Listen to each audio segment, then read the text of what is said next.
She was pregnant, freezing, and alone. What he did next changed everything. Welcome to the channel, where every story is a journey of heart, hope, and healing. Before we begin, I'd love to know, where in the world are you watching from? Drop your city or country in the comments below. It's always incredible to see how far these stories travel. And if this kind of soulful storytelling speaks to you, don't forget to hit subscribe and turn on the bell. We've got another powerful chapter coming tomorrow that you won't want to miss. Now settle in, take a breath, and let's begin. The story that just might stay with you forever. It was the coldest night Logan Hayes could remember. The kind of night where the wind cut straight through your coat and the snow piled up faster than the plows could clear. His old pickup truck groaned beneath him as he made his way up the final hill, headlights slicing through the thick white haze. Vermont winters were nothing new, but this one felt different, meaner, lonelier. Logan rubbed his calloused hands together, still stained faintly with oil and pine. He was late getting home. His daughter, Sophie, would be waiting with her book. Open, flashlight in hand, pretending not to worry. The fire would be low by now and the soup he'd left on the stove probably cold. But he wasn't far. Just a few more miles down the wooded road and he'd be back in their cabin, where silence wrapped around them like an old quilt. Then he saw it. Something dark on the shoulder, barely visible in the snowfall. At first he thought it was a deer, or maybe a pile of branches, but as he passed, it moved. Reflex took over. He hit the brakes, shifted into reverse, and backed up slowly. His headlights illuminated the shape. A girl. No, barely a woman. Maybe 18. She was curled into herself, knees to her chest, hair soaked and frozen at the ends. Her coat was too thin, her shoes all wrong for the weather. And she was pregnant. He could see it clearly now, her belly round beneath a worn sweatshirt, rising and falling in sharp, uneven breaths. Logan opened his door and stepped into the snow. The cold slapped him instantly. "Hey," he called gently, "are you all right?" The girl flinched but didn't respond. He approached carefully, his boots crunching over the frozen ground. "You're not okay," he said, more softly now. "It's too cold out here. You'll freeze." "I'm fine," she whispered. But the tremble in her voice betrayed her. It wasn't defiance. It was the voice of someone who'd run out of places to go. He didn't usually do this. Didn't invite strangers into his home. Not since his wife died. Not since he'd learned how fragile safety really was. But this was different. "I've got a cabin just up the road," he said. "It's warm. You don't have to stay. You don't have to talk. But I can't leave you out here like this." She didn't look at him, just nodded once. That was enough. He helped her up. She was light. Too light. He opened the truck door, watched her climb in and curl against the seat like a child. She didn't say another word on the ride. "What's your name?" he asked. Silence.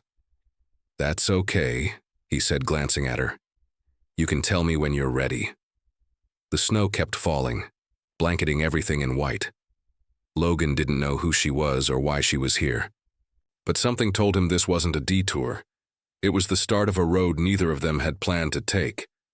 The cabin creaked as the wind pushed against the walls, a low groan echoing through the beams. Logan stepped inside first, stomping, snow from his boots. Behind him, the girl hesitated in the doorway, tracking wet footprints across the wood floor. Her arms stayed wrapped tightly around her middle, not protectively, but like someone trying to keep themselves from falling apart. Sophie was asleep on the couch, a book splayed open on her chest and a flashlight barely glowing beside her. Logan smiled faintly, tugged a blanket over her shoulders, then turned to find the girl still standing there, dripping, shivering, silent. "There's soup on the stove," he said quietly, keeping his voice low so he wouldn't wake his daughter. "Towels on the hook, I'll get you something dry to wear." She nodded once, no thank you, no questions. Just bone-deep weariness. A few minutes later, she sat at the small kitchen table in one of Logan's old flannel shirts, sleeves rolled up over her tiny wrists. Her fingers trembled as she held the bowl of soup, but she ate slowly, almost carefully, like each bite had to last. Logan leaned against the counter, arms crossed. He didn't say much, he didn't need to. After she finished, he nodded toward the stairs. There's a room upstairs, nothing fancy, but it's warm. Bathroom's at the end of the hall. She stood without a word and started toward the steps, then paused. For the first time, she looked directly at him. Thank you. Logan nodded. I'm Logan. That's my daughter, Sophie. She hesitated. Emily. A name. A real one. That alone felt like a step forward. That night, after checking on Sophie and hearing the quiet thud of footsteps overhead, Logan found himself standing by the fire, staring into the flames like they might give him answers.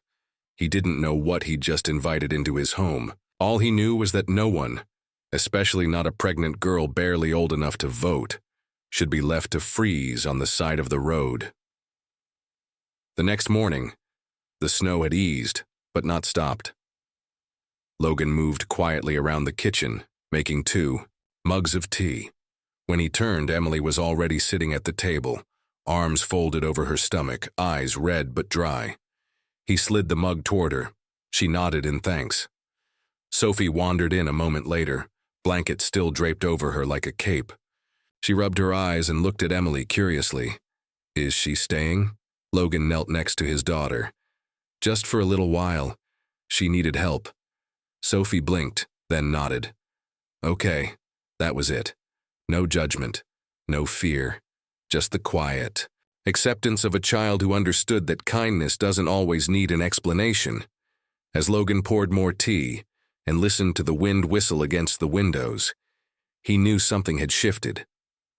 Emily wasn't just passing through anymore. Something told him, deep in his gut, that this girl and her unborn child were about to change everything. And maybe, just maybe, that wasn't such a bad thing. The storm rolled back in on Christmas Eve, angrier this time. The wind howled like it had a score to settle, and thick sheets of snow battered the windows like fists on a door. Inside the cabin, the fire cracked and hissed, holding the cold at bay while Logan stirred a pot of soup, trying to ignore the ache creeping into his chest. Something didn't feel right tonight, but he couldn't put a name to it. Emily sat on the couch, one hand cradling her belly, the other gripping the armrest a little too tightly. She was quieter than usual, paler too. Her shoulders stiff with tension, her breath shorter. You all right? Logan asked, trying to keep his voice calm. She nodded too quickly. Just, back pain. Normal stuff. Logan knew better. He watched her for a beat, then returned to the stove. The soup would have to wait. Emily, how long's it been hurting? She bit her lip. Since this morning. It's getting worse. He set the ladle down, turned fully toward her. Why didn't you say something? I didn't want to ruin the night. Ruin it, he said, voice gentler now. Emily, if you're in labor, we need to be ready. That was when the lights flickered, once, twice, and cut out completely. Darkness settled like a blanket. No power, no heat. Just the fire and a baby who refused to wait. Logan didn't hesitate. He grabbed candles, filled jugs with warm water from the stove, and sent Sophie upstairs with flashlights and a promise of hot chocolate when it was all over. Then he turned to Emily, who was gripping the edge of the table, her face drawn tight with pain and fear. I've never done this, she whispered, her voice breaking. Not here, not like this. You're not alone, Logan said, steady as bedrock. We'll get through this, one breath at a time. Upstairs, he laid towels on the guest bed and helped her lie down between contractions. Sweat beaded on her brow. She was shaking now, whether from fear or pain he couldn't tell. Maybe both. The hours blurred. The fire crackled, the wind howled, and Emily fought through wave after wave of agony. Logan held her hand the entire time, speaking in low tones, calming her when she wanted to give up. Then, finally, a cry pierced the room. Sharp, strong, alive. Emily collapsed back onto the pillows, sobbing with exhaustion and relief. Logan stared, down at the tiny wriggling form in his arms, pink, warm, perfect. A baby girl. You did it, he whispered, smiling through tears. She's here. Emily reached out, arms trembling. Is she okay? Logan laid the baby against her chest, and Emily broke completely. Into tears, into laughter, into something like awe. She's beautiful, she breathed. She's everything. And as the storm raged outside, Logan sat beside them in the flickering firelight, his hand resting gently over Emily's. Hope had arrived, and with her, a new kind of quiet filled the room. Not emptiness, but peace.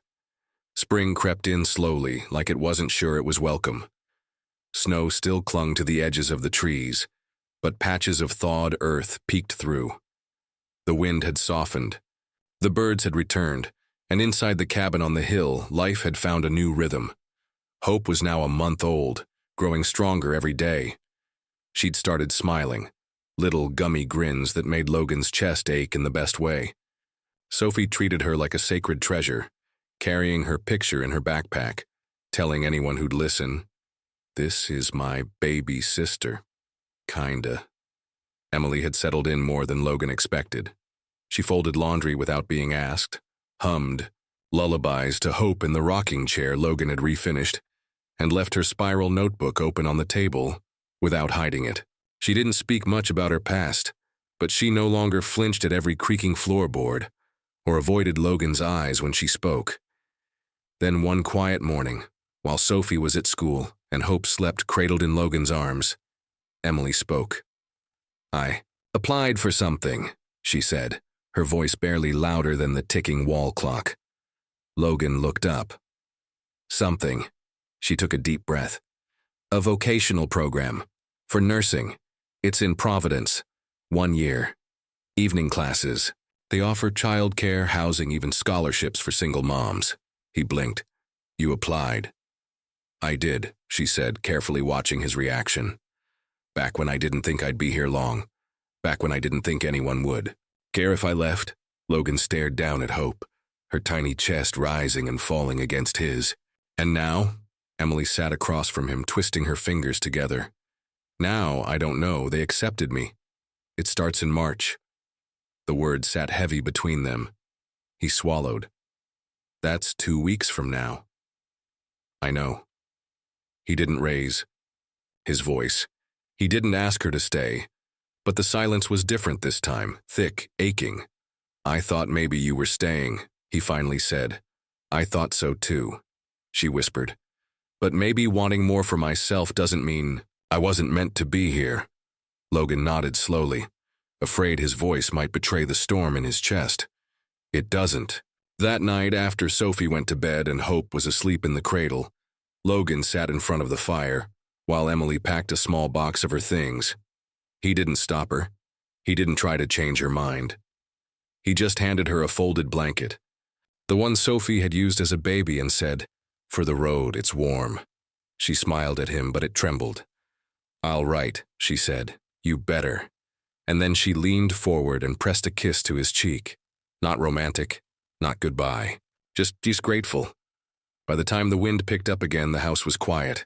The crib was empty, the notebook was gone. But the imprint she left behind, on the walls, in Sophie's drawings, in the quiet corners of Logan's heart, remained. And somehow, the silence felt different this time. Not like something missing, more like something waiting. Winter returned. Like an old memory, slow at first, then sudden. The wind once again howled through the pines, and the first snowfall of the new year blanketed the road leading to Logan Hayes' cabin in silence. A silence that wasn't cold this time. Just still. Logan moved slower now. He chalked it up to age, to long days and longer nights. But deep down, he knew something wasn't right. The doctor had confirmed it in November. Congestive heart. Failure. Manageable but permanent, treatable but not reversible. And so Logan did what he always did. He kept going. Quietly. He didn't tell Sophie. Not yet. She was too young to carry that kind of weight. And besides, things had finally found a rhythm again. She was thriving in school. Hope's drawings, taped to the fridge, still arrived every month in bright envelopes with crooked stamps and glitter hearts. And every few weeks a letter came from Emily. Always short, always steady, but never forgotten. Then, on the coldest day of January, Logan collapsed in the snow just outside the cabin, shovel in one hand, Sophie's lunchbox in the other. The neighbor found him minutes later and called 911. He was rushed to the hospital, unconscious, breath shallow. When he woke, the ceiling was white, the walls too bright, the room too quiet. Until he turned his head. Emily. She was sitting there, wrapped in a gray hoodie, elbows on her knees, her hands folded as if in prayer. Her face was older, sharper, but her eyes hadn't changed. She was still Emily. And in that moment, Logan forgot the beeping machines, the wires, the tubes. "You came," he rasped. She lifted her head. "Of course I did." There were tears, yes. But there was also laughter. Emily had driven through. A snowstorm with hope buckled in the back seat, a sippy cup in one hand and a folded letter in her pocket. "I was always coming back," she whispered. "I just didn't know when." Logan closed his eyes, not to sleep but to breathe, really breathe, for the first time in months. 3 days later, the hospital discharged him. But not to an empty house. Emily had already moved back in, quietly, no declarations, just groceries in the pantry, Hope's little boots by the door, and her old notebook resting by the hearth once again. That evening, after Sophie fell asleep under a blanket of her sister's giggles, Logan sat beside the fire. Emily joined him, their shoulders brushing. She handed him a new letter, unfolded this time. He read it slowly, each word soft as a heartbeat. "Dear Hope, tonight your mama brought you home. Not to a place, but to a feeling. To safety, to love that stays. Some stories begin in the snow, but the good ones, they end in warmth." Logan folded the letter and tucked it into the wooden box by the fire. Then he took Emily's hand. This time, he didn't have to ask if she was staying. He already knew. If you've made it to this point in the story, thank you, truly. This wasn't just a tale about snowstorms and unexpected visitors. It was about healing, about the quiet power of showing up, and about how love can take root in the most unlikely places. Now I'd love to hear from you. Have you ever experienced a moment where kindness changed the course of your life? Or maybe you've met someone who walked in when the rest of the world walked out. Tell me in the comments, where are you watching from, and what part of the story touched you the most? Was it the night Emily first arrived? The birth of baby Hope during the storm? Or maybe the silent reunion in that hospital room? Every comment you leave helps this story reach someone else who may need to hear it right now. And sometimes just knowing someone else felt the same thing, that's the start of healing too. So drop your thoughts, your feelings, or even just a heart emoji below. Let's build a community where stories like this remind us we're never as alone as we think we are.